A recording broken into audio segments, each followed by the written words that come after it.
O servidor público é um trabalhador? Ele está trabalhando. Ele exerce uma função e ele é remunerado por aquilo, é um trabalho. Então, só que a gente chama empregado, né?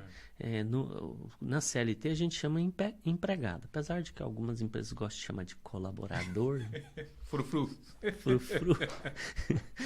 Mas o nome certo é empregado. E pior que a hora que acaba a relação de emprego, ele vira reclamante, né?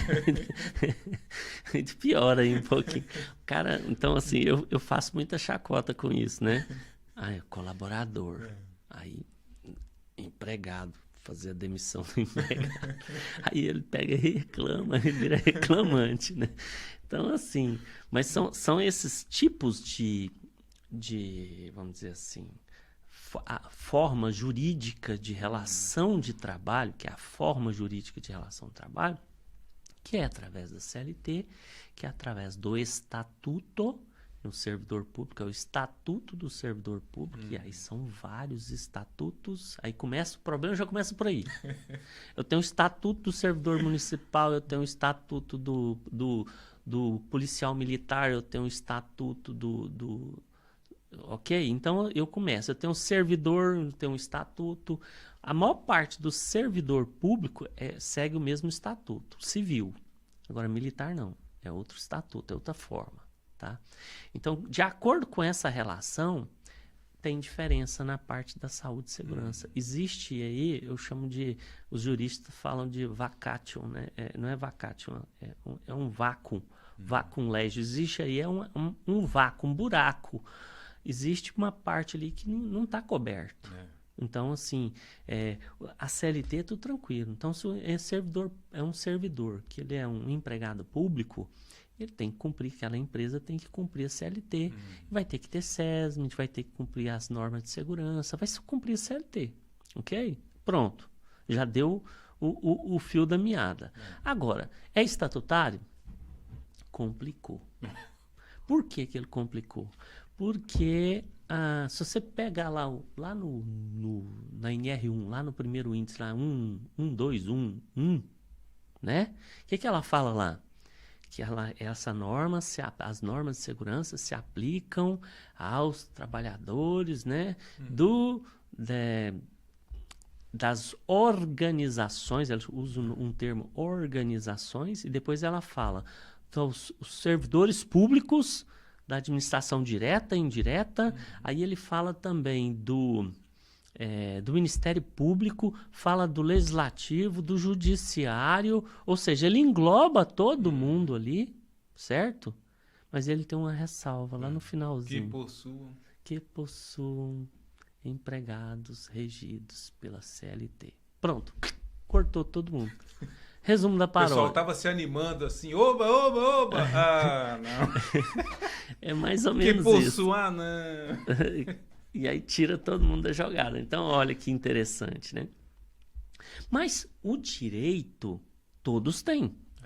Por quê? Lá na Constituição, no artigo 7º, fala que tem o direito. Todos são iguais perante a lei, sem distinção. E lá nos incisos, se eu não me engano, 22, 23 e 24 do artigo 7º, o 22 fala redução dos riscos. Através de quê? Através de normas de segurança.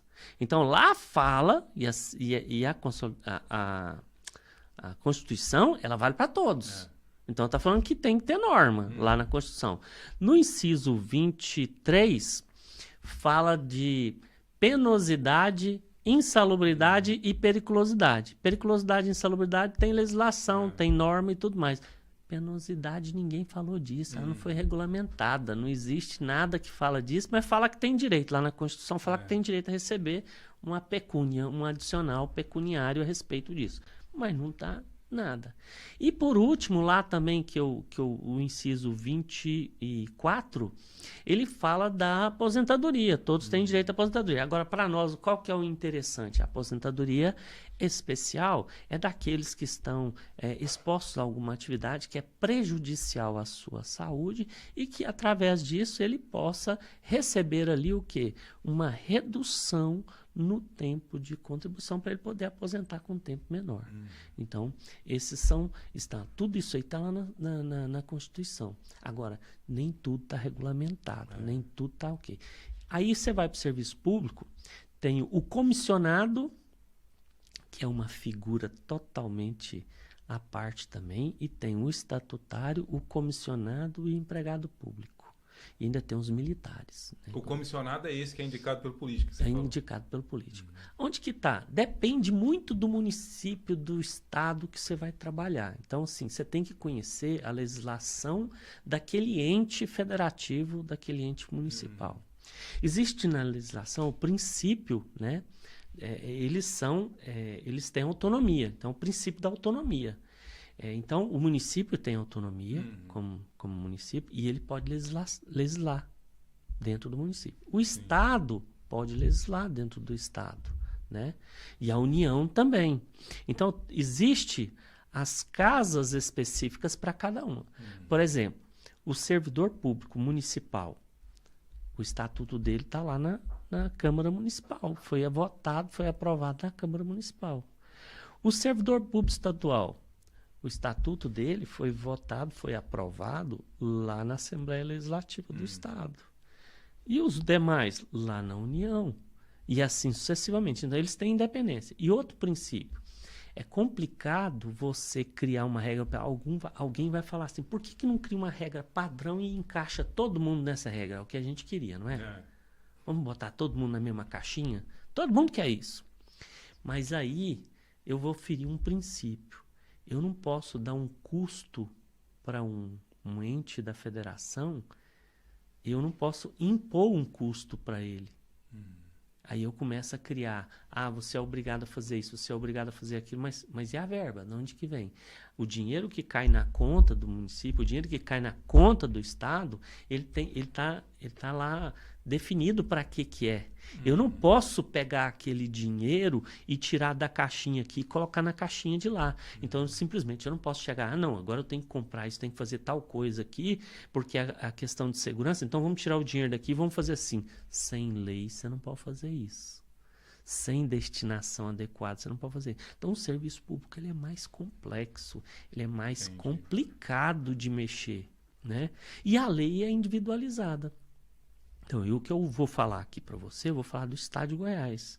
Antes de você falar, só comentar que, cara, há alguns anos atrás, há uns bons anos atrás, teve um movimento lá em Brasília que foi provocado pela galera aqui de Goiás.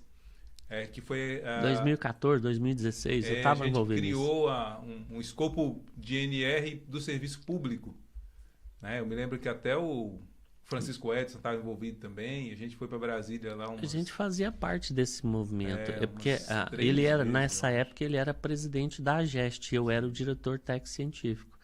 Então a gente teve muitos encontros aqui na Assembleia Legislativa. Tinha um promotor aqui que era atuante nessa área de saúde e segurança e de segurança e saúde no serviço público, que era o Vilanir.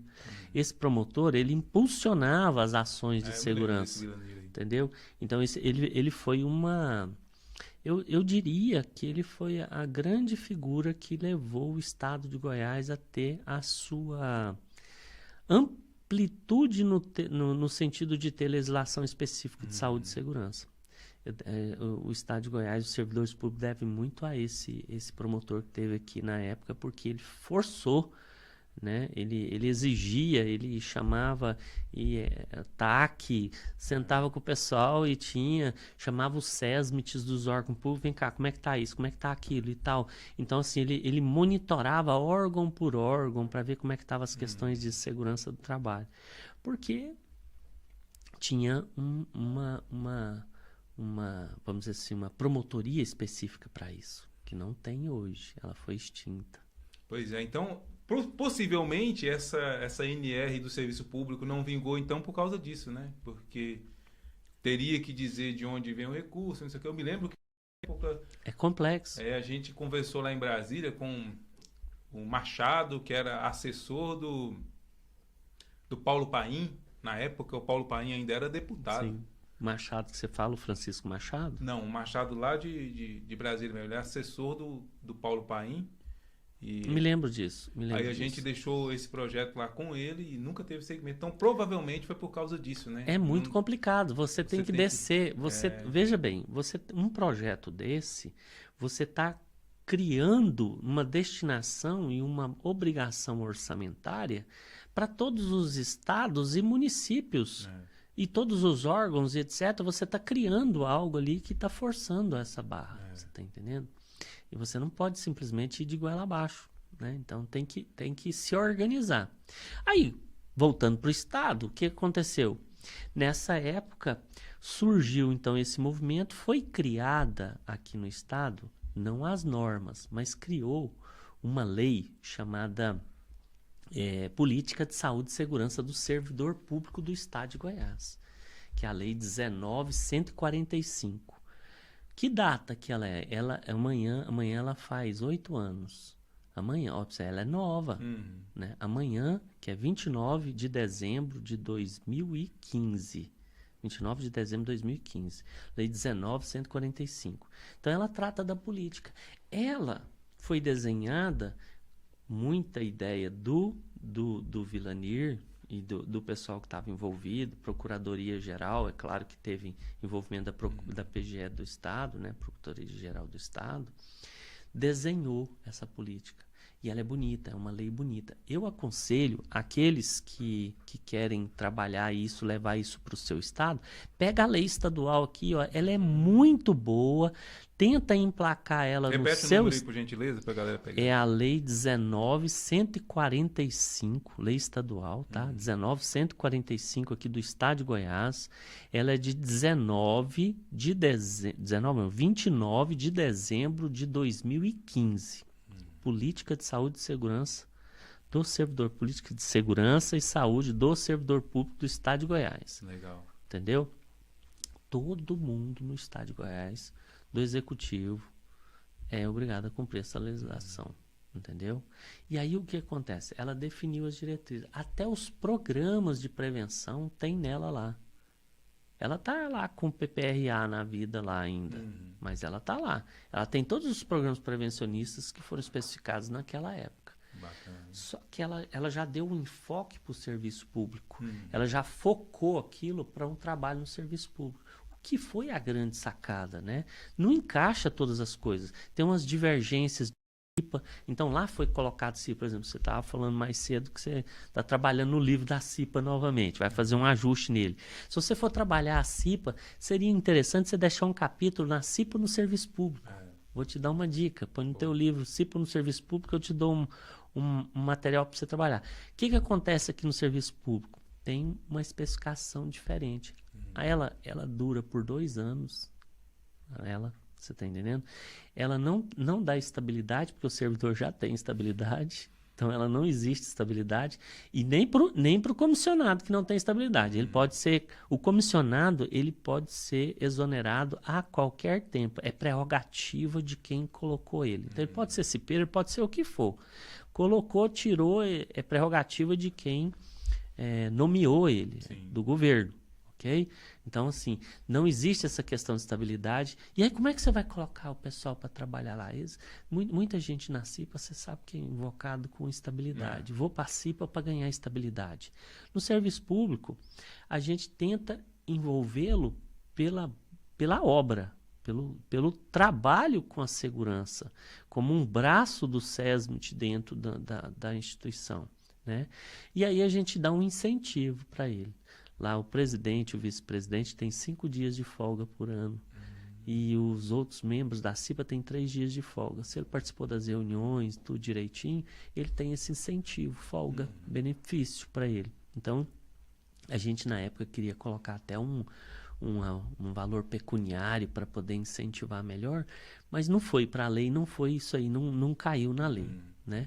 Entendeu? Então, assim, tem diferenças. Insalubridade tem a lei, é outra lei do Estado, que é a Lei 19.573. Um ano depois, né? Porque ela, na Lei 19.145 falava que ia criar essa parte da insalubridade. Aí, um ano depois, exatamente, 29 de dezembro de 2016, foi publicada a Lei de Insalubridade no Estado. Ela é diferente. os percentuais no estado é diferente, a base não é salário mínimo, a base é o salário do servidor, então o percentual é menor, é 5, 10, 15. Então tem diferença? Tem.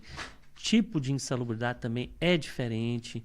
Tem alguns quesitos que não tem no serviço público. Então, quem vai trabalhar com laudo de insalubridade no serviço público, eu tenho que fazer 2 laudos. Às vezes, eu tenho que fazer 2 laudos, um LTCAT. Se for seletista, eu tenho que fazer um LTCAT. Se não for seletista, não tenho que fazer LTCAT. Olha só para você ver. Aí, o laudo de insalubridade para o servidor seletista é com a base das normas, o laudo do estatutário é outro. Eu tenho 2 profissionais trabalhando no mesmo lugar, um CLT e um estatutário, recebendo pecuniarmente valores diferenciados, porque a legislação é diferente. Entendeu? Mas aí, no Estado, tem essa legislação que cobriu. Qual foi a sacada dessa lei, assim, especial? Foi assim, enquanto o Serviço Público Estadual vai criar as normas de segurança do serviço público. Mas enquanto essas normas não forem editadas, aplica-se às NRs do Ministério do Trabalho e Emprego de forma subsidiária, com as devidas adaptações. Pronto, ele abriu o gancho dentro da lei, ele apontou para as normas dizendo tem que cumprir as normas. Aí pronto, saiu o PGR, a gente já desenvolveu o PGR, a gente usa as normas de forma subsidiária, ou seja, eu não deixei de cumprir elas. Só que a hora que eu vou para insalubridade, eu sigo a lei de insalubridade. Quando eu vou para a CIPA, eu sigo o que dá. Então, o que é diferente, o que está especificado na legislação de forma diferente, segue ela de forma diferente. Entendeu? Mas aí vem o caso do famoso LTCAT. A aposentadoria especial. No Estado tem aposentadoria especial? Tem. Mas só que nós temos uma fundação. Nós temos um instituto próprio. Então, os estatutários não aposentam pelo Sistema Geral, pelo INSS. Os estatutários aposentam pelo sistema próprio. Ok? Bom, se ele aposenta pelo sistema próprio, o LTCAT que está ali não é para esse sistema. Ali já tem regras próprias para a aposentadoria, inclusive para as aposentadorias especiais deles. Ok? Não tem essa figura do LTCAT. Apesar de ter na norma, na lei, vislumbrado que ia ter uma forma de LTCAT específico para nós, mas não foi efetivado. Então não há essa obrigatoriedade. Então a gente tem servidor seletista, tem LTCAT, tem que fazer comunicação de social dele. É estatutário? Não faz comunicação de social desses eventos para ele. Não é obrigatório. Tá no manual. Entendeu? Por quê? Ele vai aposentar, não é pelo INSS. Agora, o comissionado, ele aposenta por onde? Pelo INSS. Olha só que bagunça, que salada. Aí eu tenho que fazer o LTCAT do cara que é do comissionado. Então tem muitos comissionados que chegam lá, então eu quero aposentar, eu estou aqui, preciso do PPP.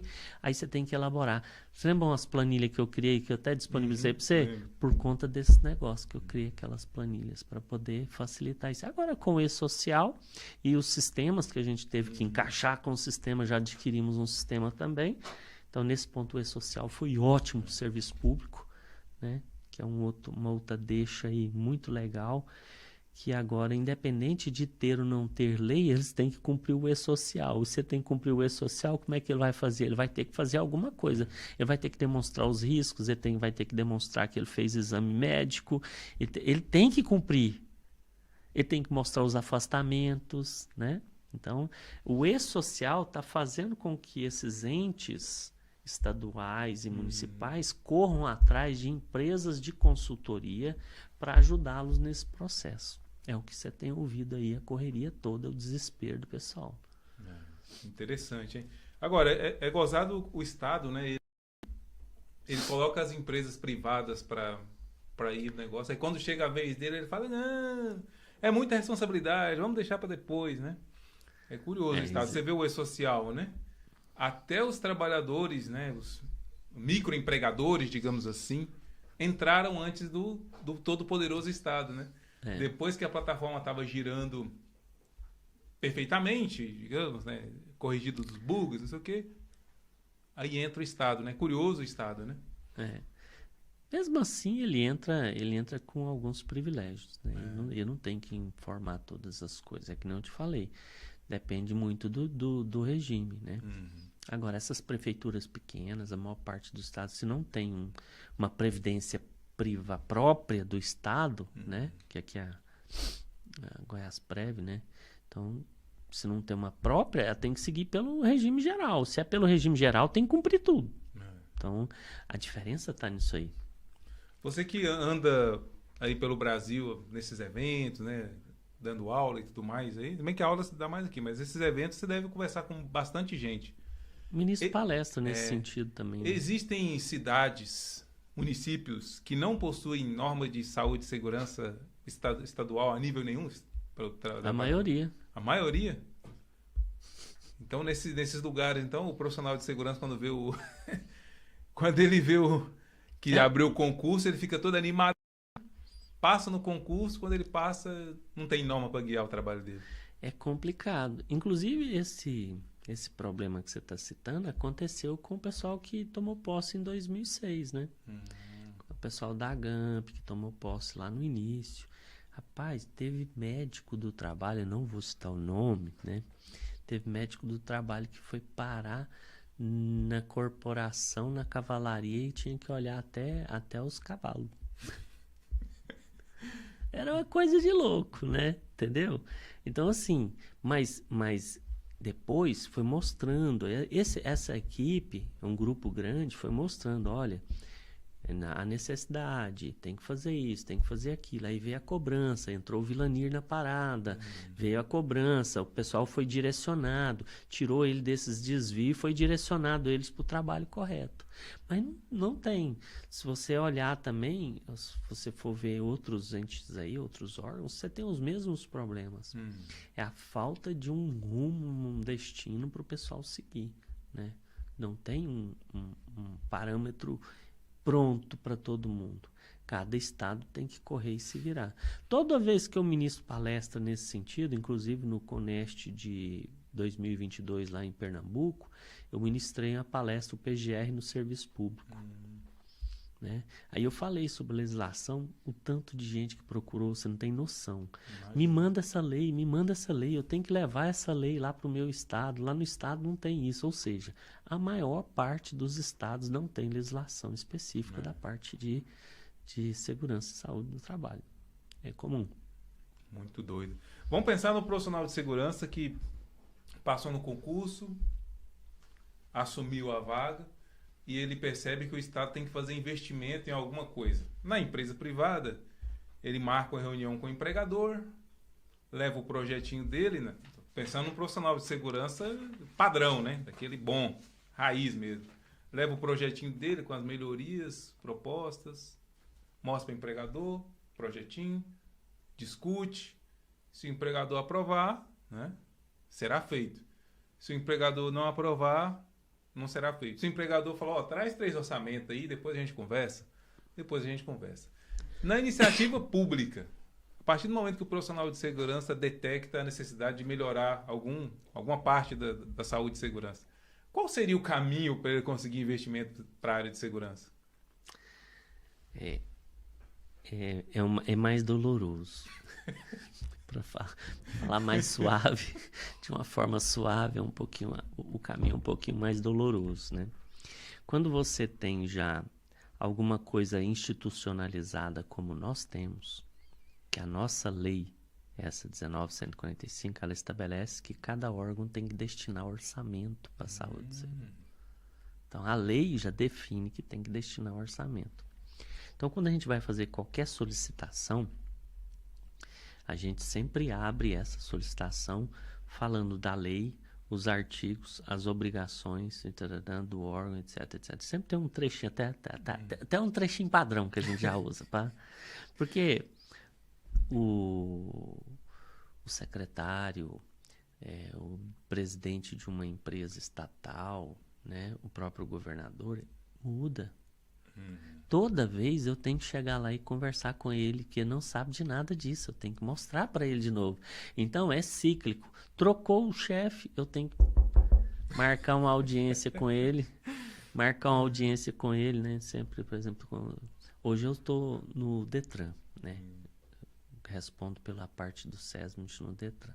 Então, quando trocou o presidente, marcamos, agendamos uma reunião para lá, nós somos do SESMIT, nós fazemos assim, assado, nós temos tais atribuições, etc, para poder ter esse caminho aberto para ele entender o que é, porque tem muita gente que não sabe o que é, entendeu? E o político, de uma forma geral, não é desmerecendo ele, né? Ele é a função dele, aquilo é aquele, mas assim, ele tem que mostrar pro eleitorado dele alguma coisa que ele está fazendo. E aí ele passa por cima de igual um trator, de tudo quanto é coisa. Regra de segurança, tem que pintar esse muro aqui, tem que arrumar não sei o que, tem que fazer não sei o que. E o empreiteiro vai vir para arrumar. Ele tem que seguir as regras. Cadê a capacitação? Cadê o treinamento? Nossa, é uma luta, mas é uma luta ferrenha. Só que aí a gente criou já rotinas dentro do Estado para colocar em todos os contratos a obrigação do empreiteiro, do prestador de serviço, cumprir as normas de segurança, fornecer EPI, capacitação, que o pessoal seja capacitado, etc. Então a gente faz todo esse controle e cobra. Entendeu? Mas não é fácil, porque é o que eu estou falando. Tudo que você vai comprar, você tem que fazer uma licitação. Você gasta 6 meses, 8 meses para colocar EPI na prateleira. Então, eu não posso deixar ele acabar para depois eu pedir. Eu já tenho que ter um planejamento para poder fazer a aquisição, entendeu? E a compra, ela tem que ser feita pelo gestor do local. A gente até ajuda, faz o termo de referência, colabora nas cotações e tal, mas a responsabilidade é do gestor. A gente só entrega para ele, tem que fazer isso e isso. Você precisa de ajuda para o termo de referência, porque é a especificação do negócio. Aí tá aqui, termo de referência para fazer ajuste, pesquisa. Se quiser, a gente ajuda na pesquisa. Você tem que entregar com 3 pesquisas de preço. Tem que fazer... Cara, é um negócio complicado. Eu vou falar para você que eu tive que fazer curso agora para gestor de contratos lá no estado. Todo mundo tem que fazer o curso de gestor de contratos. Por quê? Porque mais cedo ou mais tarde tem que comprar uma coisa e para comprar você tem que seguir a legislação. Entendeu? E não é fácil. Não é fácil comprar. Se não cumprir a burocracia, ele falou, não está no padrão, não atende, EPI, não vou nem avaliar. Vou só dar uma... Quando eu tenho uma lista gigante de EPI, eu pego os EPIs e separo ele em bloquinhos. Porque tem lojas de EPI que são especializadas. E para mim aproveitar os melhores preços e aproveitar os melhores equipamentos, eu segrego eles em lotes. Esse aqui é um lote de equipamento para tal coisa, esse para aquilo, tal. Porque se eu pegar um lote tão grande e alguém tem 90 itens, mas faltou um item, ele perdi aquela licitação. Tem que fazer a licitação de novo. Então eu tenho que até gerir como que eu vou fazer a solicitação de compra para eu não perder aquela licitação. Então o serviço público não é brincadeira. Não é para amadores. Eu falo que você ser gestor de SST ou trabalhar na área de saúde, de segurança e saúde, no serviço público, você tem que aprender a lidar com todos esses problemas. Você não vai chegar lá cantando de galo, que não vai resolver. Você vai ter que mostrar o serviço. Você vai ter que demonstrar que realmente precisa daquilo, comprovação e tudo mais. E fazer um bom planejamento, né? É o tal do planejamento, entendeu?